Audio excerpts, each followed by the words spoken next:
Parents మెచ్చిన university సంకల్ Chand Patel university Gujarat. తీయాలి.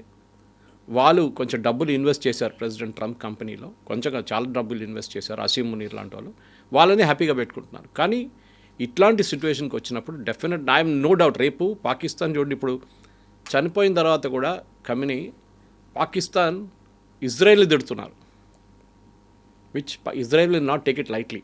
ఎందుకంటే నెక్స్ట్ అటామిక్ పవర్ ఉన్నది గల్ఫ్ కంట్రీస్లో అంటే ముస్లిం వరల్డ్లో ఇస్ విత్ పాకిస్తాన్.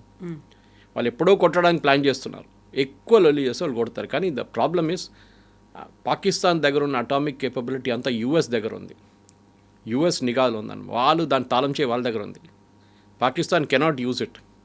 అది యూఎస్కి ఎప్పుడో తెలుసు, అది పిచ్చోన్ చేతిలో రాయిలాగా అయిపోతుంది, అది ఎక్కడ పడేస్తాడో తెలియదు తీసుకెళ్ళి. సో ఇట్లాంటి పరిస్థితుల్లో ఇప్పుడున్న దాంట్లో డెఫినెట్గా పాకిస్తాన్కి వాళ్ళ ఎంత ఎఫర్ట్ పెట్టినా కానీ గల్ఫ్ కంట్రీస్ వాళ్ళు పట్టించుకోరు.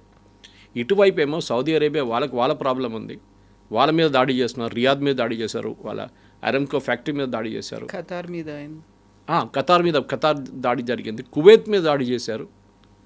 ఎక్కడ ఇన్వాల్వ్ లేని దేశాలు అందరి మీద దాడి చేస్తున్నారు. ఎందుకంటే you are all supporting the US base. అక్కడ సైప్రస్లో కొట్టారు, యూకే బేస్ని కొట్టారు, ఎందుకంటే అక్కడ నుంచి ప్లేన్స్ టేక్ ఆఫ్ చేస్తుంది. అంటే అంత నాలెడ్జ్ ఉంది వాళ్ళకి. That is the main thing. Kavitha garu, మనం అనుకుంటాం ఇరానియన్స్ దగ్గర ఒక టెక్నాలజీ లేదు, ఇంటెలిజెన్స్ లేదు, రెండూ ఉన్నాయి వాళ్ళ దగ్గర. They are somehow getting the intelligence. ఎక్కడి నుంచి మీకు ఎట్లా తెలుసు సైప్రస్ నుంచి టేక్ ఆఫ్ చేశాను యూఎస్ జెట్స్ అని? వాళ్ళకి తెలిసిపోయింది అది, దానికోసం వాళ్ళు కొట్టారు. డియోగో గార్షియా కొట్టలేరు, డియోగో గార్షియా పర్మిషన్ లేట్ ఇచ్చారని చెప్పి నిన్న ట్రంప్ వాజ్ స్టామ్ని చాలా తిట్టాడు నిన్న. మీరు ముందే పర్మిషన్ ఇవ్వండి, మా B-2 బాంబర్స్ అక్కడ ఉండే, మేము మళ్ళీ యూఎస్ నుంచి తెప్పించుకోవాల్సి వచ్చింది మాకు అని చెప్పి. సో ఇది ఇప్పుడు ఎట్లయిపోయిందంటే ఇది ఇరాన్ని ఒక గాజా లాగా తయారు చేస్తారు. ఇప్పుడు చూస్తూనే ఉండండి, end of it all Iran will resemble Gaza. అది పరిస్థితి. హెజ్బుల్లాని వాళ్ళు చూసుకుంటారు, ఇజ్రాయెల్ నేను చెప్పాను చూడండి. ఇటువైపు హమాస్ ఇస్ ఆల్మోస్ట్ ఫినిష్డ్, వాళ్ళు ఏం మాట్లాడలేదు. ఇప్పుడు హూతీలను చూసుకోవాలి, అది యూఎస్ చూసుకుంటారు. కావాలంటే ఇండియా కూడా అప్పగిచ్చేస్తారు, మీరు చూసుకోండి హూతీలు అని చెప్పేసి. అది కూడా జరుగుతుంది. దిస్ ఇస్ ద సిచ్యువేషన్ నా. సో ఇరాన్ నుంచి నినాదాలు వచ్చేవి, death to Israel, death to America అని వచ్చేది. ఆ రెండూ కలిసాయి. ఇప్పుడు ఖమేనీని చంపేసిన తర్వాత స్టిల్ అదే కండిషన్ ఇంకా కంటిన్యూ అవుతుంది. ఎందుకంటే ఒక్కొక్క స్ప్లిట్ అనేది ఇరాన్లో కూడా కనిపించింది. చాలా వరకు బయటకు వచ్చారు, సెలబ్రేట్ చేసుకున్నారు. ఉమెన్ డాన్సులు చేయడాన్ని నిషేధిస్తే ఆ డాన్స్ వీడియోస్ కూడా ఇప్పుడు సోషల్ మీడియాలో కనిపిస్తున్నాయి. బట్ అక్కడున్నటువంటి రివల్యూషనరీ గార్డ్స్ మొత్తం టేక్ ఓవర్ చేసుకున్నారు, వాళ్ళు అటాక్ చేస్తున్నారు. ఇరాన్లోనే అలాంటి స్ప్లిట్ కనిపించినప్పుడు నెక్స్ట్ ఇరాన్ భవిష్యత్తు అంటే అది ఇరాన్ నుంచే ఎవరో లీడర్ రావాలండి పైకి. మనం సిరియా ఎగ్జాంపుల్ తీసుకుందాం. సిరియాలో ఒక terrorist leader, Al-Qaeda terrorist leader వాళ్ళ ప్రెసిడెంట్ అయ్యారు. వాళ్ళ నుంచే వచ్చారు ఒక లీడర్ పైకి. అన్ని లీడర్ డెమోక్రాటిక్గా ఉండాలని ఎక్కడ చెప్పలేదు, ఎక్కడ రాసిపెట్టలేదు. కంట్రోల్ ఎవరు చేస్తారు వాళ్ళ మీద ఉంటుంది. మీ దగ్గర 1,00,000 మంది ఉన్నారు, మీరు కంట్రోల్ చేయగలరా మీ కంట్రీని? లేకుంటే సివిల్ వార్ అయిపోతుంది. అమెరికా ఎక్కడెక్కడ రెజ్యూమ్ చేంజ్ తీసుకొచ్చిందో లాస్ట్ 2, 3, 4 సంవత్సరాల్లో, దానికన్నా ఎక్కువ కూడా, ఆ కంట్రీస్ అన్నీ ఇవాళ మొత్తం ధ్వంసం అయిపోయినాయి కంప్లీట్గా. You take Iraq, Saddam Hussein పోయిన తర్వాత ఎవరు వచ్చారు ఎవరు పోయారు అప్పుడు కూడా కొట్టుకుంటూ, అక్కడ అల్ఖైదా ఉంది, అక్కడ ఐసిస్ ఉంది, అందరూ ఉన్నారు. మీరు ఇటువైపు సిరియా తీసుకోండి, సిరియాలో ఇప్పుడు కూడా in spite of having this so called leader, అక్కడ కూడా ఇదే ప్రాబ్లం నడుస్తుంది. అమెరికా సిరియాలో వచ్చి బాంబ్ చేస్తున్నారు ఇప్పుడు కావాలి. అటువైపు మీరు యూ టేక్ ఇరాక్ అయిపోయింది, ఆఫ్ఘనిస్తాన్ పరిస్థితి చూడండి, అదే సంగతి. లిబియా సేమ్, అక్కడ సివిల్ వార్ నడుస్తుంది ఇప్పుడు కూడా. సో అమెరికా ఎక్కడెక్కడ వెళ్ళారో, ఎక్కడెక్కడ రెజ్యూమ్ చేంజ్ చేశారో అక్కడ స్టెబిలిటీ ఎప్పుడు రాలేదు. మీరు బంగ్లాదేశ్ చూశారు, మీరు బంగ్లాదేశ్లో కూడా చాలా రోజులు ప్రాబ్లం ఉండే, అక్కడ కూడా నేపాల్లో ప్రాబ్లం జరిగింది. ఎక్కడెక్కడ వీళ్ళు ట్రై చేశారో ఎక్కడ సక్సీడ్ కావట్లేదు. చేశారు కానీ రెజ్యూమ్ మార్చారు. కానీ మీకు వాళ్ళ మీ దగ్గర లిబియన్ ప్రెసిడెంట్ పేరు అడిగితే మీకు తెలియదు. You would have known Gaddafi. Iraq president పేరు అడిగితే మీకు తెలియదు, నాకు కూడా తెలియదు. It would have been Saddam Hussein అంటుండే మనం. లేరు ఇప్పుడు, ఎవ్రీబడీ ఈజ్ గాన్. మీరు ఒక రెజ్యూమ్ చేంజ్ తీసుకొచ్చినప్పుడు వాళ్ళు రీప్లేస్ ఎవరు చేస్తారు, అది చాలా ఇంపార్టెంట్ ఉంటుంది. అది ఇరాన్లో కూడా ఇంపార్టెంట్. మీరు బయట నుంచి రేజా పేల్వీని తీసుకొస్తే ఆయన 50 సంవత్సరాలు దేశం నుంచి బయటకు ఉన్నారు, ఏం చేయలేడు. I give an example. మీరు వెనిజువేలా జరిగినప్పుడు మడూరోని కిడ్నాప్ చేసి తీసుకెళ్ళినప్పుడు ఫస్ట్ ట్రంప్ ఏమన్నారు, ఆ నోబెల్ ప్రైజ్ గెలిచిన ఆమె ఉంది కదా, ఆమె తీసుకొచ్చాడు మషాడో. ఏమైంది దాని తర్వాత? వాళ్ళ అడ్వైజర్ అన్న వద్దు, ఆమెకి ఎక్స్పీరియన్స్ లేదు, దేశం నడిపేయడంటే చిన్నపిల్లల ఆట కాదు, జస్ట్ కీప్ హర్ అవుట్. మాట్లాడడానికి చాలా బాగా మాట్లాడుతుంది కానీ దేశం దాంతో నడవదు. వాళ్ళ దాంట్లోనే ఎవరిని ఉన్నా సెలెక్ట్ చేయండి వాళ్ళంటే మళ్ళీ వాళ్ళ వైస్ ప్రెసిడెంట్ సెలెక్ట్ చేసి ఆమెకి ఇన్స్ట్రక్షన్స్ ఇచ్చారు, దేశం ఇట్లా నడిపియండి, డబ్బులు మేము ఇస్తాం, ఆయిల్ రిఫైనరీస్ అన్ని మేము రిపేర్ చేపిస్తాం, but you run the country. దానికోసం వెనజువేలాలు ఇవ్వాల దాకా మీరు ఒక రైట్ వినలేదు, ఒక ఫైటింగ్ వినలేదు, ఒక ఫైరింగ్ వినలేదు, ఏం జరగలేదు అక్కడ. చాలా పీస్ఫుల్గా నడుస్తుంది. బట్ అక్కడ కూడా ఇప్పుడు ఇరాన్లో కూడా మేమే నెక్స్ట్ ఎవరు అనేది డిసైడ్ చేస్తామని ట్రంప్ చెప్తున్నాడు. నిజంగా అది పాసిబిలిటీ ఉందా? ట్రంప్ డిసైడ్ చేయలేరు, హీ కెనాట్ డిసైడ్. అదైతే చాలా క్లియర్. ట్రంప్ డిసైడ్ ఏం చేయగలరంటే ఇరాన్ని పోస్ట్ రూలర్ ఎవరు వస్తారో వాళ్ళని వాళ్ళ వైపు ఉంచుకోవడం, వాళ్ళు ఫండింగ్ చేయడం చాలా ఇంపార్టెంట్ ఉంటుంది. ఇరాన్లో కవిత గారు రాజా పేల్వి ఫస్ట్ వీళ్ళ ఫాదర్ ఉన్నప్పుడు 79లో డిపోజ్ అయ్యారు ఆయన. 79 నుంచి 2026 వచ్చేదాకా ఇరానియన్ కరెన్సీ 99% డీవాల్యూ అయిపోయింది. ఎగ్జాంపుల్ ఇస్తాను, మన రూపీస్ తీసుకుందాం. మనం 100 రూపాయలు మీరు బ్యాంకులో వేస్తే మీ డిపాజిట్లో ఆ 100 రూపాయలకి ఇవాళ విలువ 1 రూపాయి. ఆలోచించండి, మీరు బ్యాంక్లో ₹1,00,00,000 వేశారు, దాని విలువ ఎంత ఉంటుంది ఇవాళ? పోయింది, మొత్తం డబ్బులే పోయింది, complete wiped out. Iranian currency worthless అయిపోయింది. పేపర్ ఇప్పుడు ఒక లోఫ్ బ్రెడ్ కొనాలంటే చిన్న ఒక ట్రక్లో తీసుకెళ్ళాలి డబ్బులు అంతా. అక్కడే ప్రాబ్లం అంతా స్టార్ట్ అయింది. ఇప్పుడు 6 నెలల ముందు మన ప్రొటెస్ట్ ఎందుకు స్టార్ట్ అయింది, అక్కడ బాజారీస్ అంటారు, అంటే బాజార్ నడిపిస్తున్న వాళ్ళు, ట్రేడర్స్. వాళ్ళు ఏమంటున్నారు అంటే మా దగ్గర ఎవరు రావట్లేదు కొనడానికి, nobody is coming to buy anything from us. మేమేం అమ్మాలి, మేము కరెన్సీకి వాల్యూ లేదు, నీళ్ళు లేవు వాళ్ళ దగ్గర. ఇప్పుడు పవర్ సప్లై అరాటిక్గా ఉంది, ఎందుకంటే ఇరాన్ దగ్గర మేము చెప్పాను చూడండి, 2nd largest gas production in the world. Capacity production కాదు, వాళ్ళ దగ్గర ఉన్న asset. 3rd largest oil reserves in the world. First is Venezuela, 2nd Saudi Arabia, 3వది ఇరాన్. గ్యాస్లో first is Qatar, 2nd is Iran. కానీ లాస్ట్ 3 సంవత్సరాల్లో Iran produce చేసింది total oil ప్రొడక్షన్లో 3%. మినిమం 20-22% ప్రొడ్యూస్ చేయాల్సిన ఒక కంట్రీ ఇస్ డూయింగ్ ఓన్లీ 2%, 3%. అక్కడ ఎందుకంటే యూఎస్ టోటల్ బ్యాన్ పెట్టేశారు, ఎవ్వరు కొనకూడదు వీళ్ళ దగ్గర నుంచి ఆయిల్ అని చెప్పి, రష్యా లాగానే. అక్కడే ప్రాబ్లం వచ్చింది. సో ఇరాన్ ఒక చాలా మోడర్న్ నేషన్ ఉండే రెజా పెల్వి టైంలో. Of course he was the dictator, అది పక్కన పెడదాం మనం. అబ్సల్యూట్ డిక్టేటర్, యూజ్లెస్ ఫెలో అని చెప్పొచ్చు, కానీ కంట్రీ నడిపించారు. సద్దాం హుసేన్ కూడా మీరు అట్లని చెప్పొచ్చు, absolute dictator, 3rd rate character అని చెప్తే, కానీ దేశం నడిపించాడు. గదాఫీ కూడా సేమ్ థింగ్. స్టెబిలిటీ ఉండే వాళ్ళకి, whether you agree with that stability concept అన్నాడు, అది ఇంకోటి.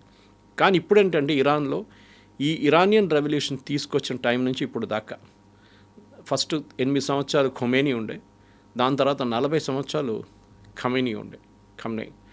ఈ 40 సంవత్సరాల్లో కంప్లీట్ ఎకానమీని ధ్వంసం చేశారు వాళ్ళు. షరియా లా మీద ఇంపార్టెన్స్ పెట్టి అన్ని దేశాలతో కొట్లాడుకొని అమెరికాతో పంగా పెట్టుకున్నారు. అది లాస్ట్ ఇప్పుడు ఈ సిచ్యువేషన్కి ఎట్లా వచ్చిందంటే ఇప్పుడు ఇరానియన్ కరెన్సీకి వాల్యూ లేదు.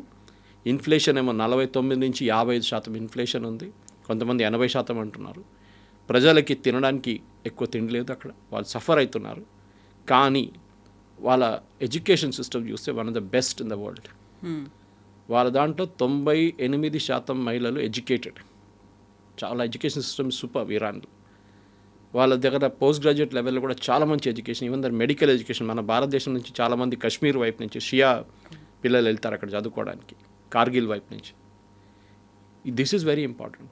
ఇరాన్ దగ్గర పొటెన్షియల్ ఉంది, ఆ పొటెన్షియల్ని నడిపించడానికి వీళ్ళకి తెలియదు. రెజా పేల్వీని ఎందుకు తీసేశారు బయట అంటే కరప్షన్, అబ్సల్యూట్ కరప్ట్ ఉండే ఆయన. యుఎస్ వాళ్ళని వాడుకున్నారు. ఆయనకన్నా ముందున్న ప్రెసిడెంట్ మొహమ్మద్ మెజీబ్ ఆయన కిందకి దింపారు 1953లో. వీళ్ళందరూ కలిసి చేశారు పని, ఎవరు యూకే MI6 అండ్ CIA కలిసి చేశారు. ఆయన పక్కన పెట్టి ఈయన తీసుకొచ్చారు షా ఆఫ్ ఇరాన్ని. ఆయన అసలు దేశం మొత్తం ధ్వంసం చేశారు. ఖొమేనీ దాని తర్వాత వచ్చారు, he lead the revolution after that. ఆయన ఒక లీడర్గా ఎగిరాడు ఆయన, కానీ 8 సంవత్సరాలు ఉండలేకపోయారు ఆయన. After 8 years he died. కానీ ఈ రిలీజియస్ లీడర్స్ ఏంటంటే వాళ్ళు ఒకటే రూట్ ఉంటుంది వాళ్ళది, రిలీజియన్ ఎక్స్పాండ్ చేయడం, ఆ రిలీజియన్ని కంట్రోల్ చేయడం, మహిళల్ని కంట్రోల్ చేయడం, మహిళల్ని బయట రాకుండా. మీరు చూస్తుంటారు బుర్కా లేదు, హిజాబ్ వేయలేదని చెప్పి ఎంతో మహిళని చంపారు వీళ్ళు, జుట్టు కనిపిస్తోంది అని. అది సో డెఫినెట్గా ఇరాన్లో కొత్త లీడర్షిప్ రావాలంటే నెక్స్ట్ ఒక 2 to 3 weeksలో వాళ్ళ దాని నుంచే ఎవరినైనా సెలెక్ట్ చేయాల్సి వస్తుంది. కానీ ఈ నేషనల్ గార్డ్, రెవల్యూషనరీ గార్డ్స్ ఉన్నారు చూడండి, వాళ్ళని ఫస్ట్ ట్యాకిల్ చేయాల్సి వస్తుంది. వాళ్ళ టాప్ లీడర్షిప్లో 22 మందిని చంపేశారు మన బాంబింగ్లో.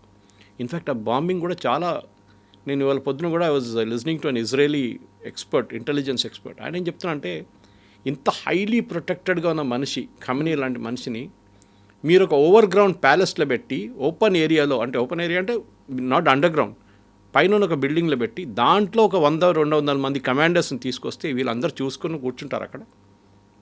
In fact the operation was planned on Tuesday, వెనస్డేకి పోస్ట్పోన్ చేశారు, థర్స్డేకి పోస్ట్పోన్ చేశారు, ఫ్రైడేకి పోస్ట్, లాస్ట్ సాటర్డే పొద్దున కొట్టారు. ఎందుకంటే వీళ్ళు అనుకున్నారు ఇప్పుడు దాకా ఇజ్రాయెల్ మా మీద దాడి చేసినప్పుడు రాత్రిపూట చేశారు, పొద్దున పూట ఎప్పుడు చేయలేదు, వాళ్ళు కొట్టారు మామూలు. కానీ it is absolute blunder. In fact that Israeli expert saying, మీద ఒక డోర్ మీద బోర్డు కూడా పెట్టుంటారు, here lives company family, please knock and enter the door అని, please knock the door and enter. అంత ఓపెన్గా పెట్టుకున్నారు మీరు. ఓకే, అప్పుడు తెలుస్తుంది. అంటే ఇవాళ వచ్చిన రిపోర్ట్లో ఇజ్రాయెల్ వాళ్ళు ట్రాఫిక్ సిగ్నల్ కెమెరాలు కూడా హ్యాక్ చేశారంట. ఈ లీడర్స్ అందరూ ట్రావెల్ చేస్తున్న రూట్ చూసుకోవడానికి మన దగ్గర ట్రాఫిక్ కెమెరాస్ ఎందుకు పెడతారు, బండి ట్రాక్ అది కూడా ఇజ్రాయెల్ వాళ్ళు హ్యాక్ చేశారట. దాన్ని హ్యాక్ చేసి వీళ్ళందరూ ఏ రూట్లో వెళ్తున్నారు, ఎక్కడికి వెళ్తున్నారు కనుక్కుంటే అందరూ ఒకటే రూట్లో వెళ్తున్నారంట. And that the only fellow who escaped yesterday's bombing, I mean ఆ 28th బాంబింగ్ రోజు వాజ్ హెడ్ ఆఫ్ ఇంటెలిజెన్స్. ఆయనకి ఒంట్లో బాగాలేదంట, ఇంట్లో అనుకున్నాడు, ఆయన డెప్యూటీ వెళ్ళిండు, ఆడు చనిపోయాడు. సో ఆ పరిస్థితి they have bill to get superb intelligence.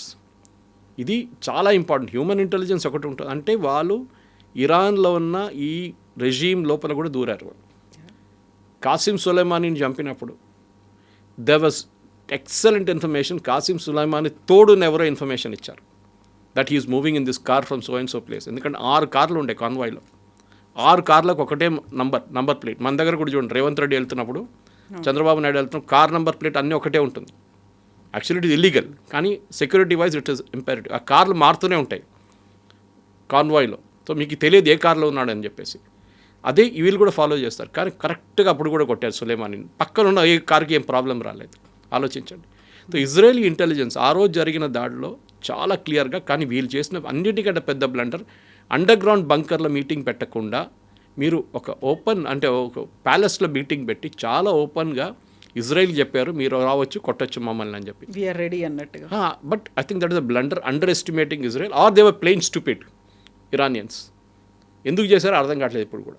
అది హైలీ ప్రొటెక్టెడ్ మనిషి. ఈయనని లాస్ట్ టైం 6 నెలల ముందు అటాక్ జరిగినప్పుడు కవిత గారు, దేవర్ రిపోర్ట్స్, ఇంటెలిజెన్స్ రిపోర్ట్స్ చాలా క్లియర్గా ఏం చెప్పారంటే they had him in the range. Khamenei ఉన్నారంట రేంజ్, కొట్టమంటారా? అప్పుడు యుఎస్ ప్రెసిడెంట్ ట్రంప్ చెప్పారంటే ఇప్పుడు వద్దు, కొడితే ఇది పెద్ద ప్రాబ్లం అవుతుంది. So Israel backed out. But Israel convince చేసింది మళ్ళీ ఇప్పుడు. న్యాచురల్లీ, బికాస్ వాళ్ళు ఇప్పుడు నిన్న ఒక యూట్యూబ్ ఛానల్లో ఆర్గ్యూ చేస్తున్నారు, మన ఛానలే అనుకుంటాను, మరి ఇంకా ఏదో ఛానల్ గుర్తులేదు. నేను ప్యూరిటీ గురించి మాట్లాడుతున్నాను, యురేనియం ప్యూరిటీ. ఎగ్జాక్ట్లీ మన దగ్గర 20%, 30%, 60%, 80%. యాక్చువల్లీ 20% నుంచి మొదలు కావచ్చు. 20% మొదలైతే ఒక చిన్న క్రూడ్ బాంబ్ లాగా ఉంటుంది. మీరు ఎంత హై ప్యూరిటీకి వెళ్తారో అంత బాగుంటుంది వెపన్. అది చాలా ఇంపార్టెంట్.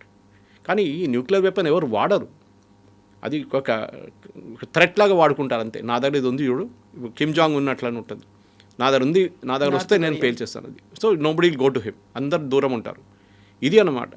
అది రాకుండా చూడడానికి ఇజ్రాయెల్ జాబ్ ఉంది. 20% కూడా వాళ్ళు డర్టీ బాంబ్ అంటారు దాన్ని. మనం అమెరికాలో వాడారు అది ఒకసారి, డర్టీ బాంబ్, న్యూక్లియర్ బాంబ్, కానీ ఎక్స్ప్లోడ్ కాలేదు. అది టెర్రరిస్ట్ కొంతమంది ట్రై చేశారు. ఇప్పుడున్న పరిస్థితుల్లో డెఫినెట్గా నెక్స్ట్ లీడర్ అంటే ఏం జరుగుతుంది next 1 week itself is the big question. కానీ ఇప్పుడు ఏం చేయబోతున్నారు అంటే వాళ్ళ దగ్గర ఉన్న కంప్లీట్ మిసైల్ ప్రొడక్షన్ టెక్నాలజీని ధ్వంసం చేస్తారు యూఎస్ అండ్ ఇజ్రాయెల్. దాంతోపాటు వాళ్ళ దగ్గర మిగిలిపోయిన లీడర్షిప్ని వాళ్ళు కూడా కొడతారు. లాస్ట్లో ఇచ్చే ఆప్షన్ ఏంటంటే మీ దాంట్లో నుంచే ఒక మనిషిని సెలెక్ట్ చేసుకోండి, who will be our man. We'll then allow oil exports.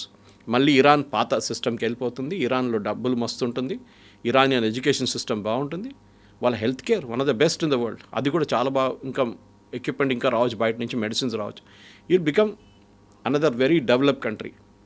కానీ అది ఎవరు అంగీకరిస్తారో, వాళ్ళ లోపల నుంచి ఎవరు అగ్రీ చేస్తారో అది చూడాల్సిందని. ఎప్పుడు అవుతుందో అనేది కూడా వారం లోపల 10 రోజులు అయిపోతుంది 100%. ఎందుకంటే దానికన్నా ఎక్కువ ఇరాన్ తట్టుకోలేరు, వాళ్ళ దగ్గర కెపాసిటీ లేదు. అది వీళ్ళందరూ కలిసి అటాక్ చేస్తున్నారు. ఇప్పుడు ఓన్లీ యూఎస్ అండ్ ఇజ్రాయెల్. రేపు I will not be surprise Kavitha garu, Saudi Arabia, Kuwait, Bahrain, Qatar వీళ్ళందరూ కలిసి కొడితే కూడా ఐ వోంట్ బీ సర్ప్రైజ్. ఖతార్లోనే కూర్చున్నారు ఈ లీడర్లు అందరూ. హమాస్ లీడర్ ఖతార్లో ఉన్నారు, అల్ఖైదా లీడర్స్ ఖతార్లో కూర్చున్నారు, ఈవెన్ ముస్లిం బ్రదర్హుడ్ లీడర్స్ అంతా ఖతార్లో ఉన్నారు. సో వాళ్ళని ఫస్ట్ వాళ్ళని పట్టుకుంటారు ఖతార్. మీరు చెప్పండి వెళ్ళి ఇరాన్కి అని చెప్పేసి. కానీ అప్పుడు దాకా ఉండదు, వాళ్ళని కూడా ఫినిష్ చేసేస్తారు Israel 100%. Sir thank you so much. Thank you very much. Thank you.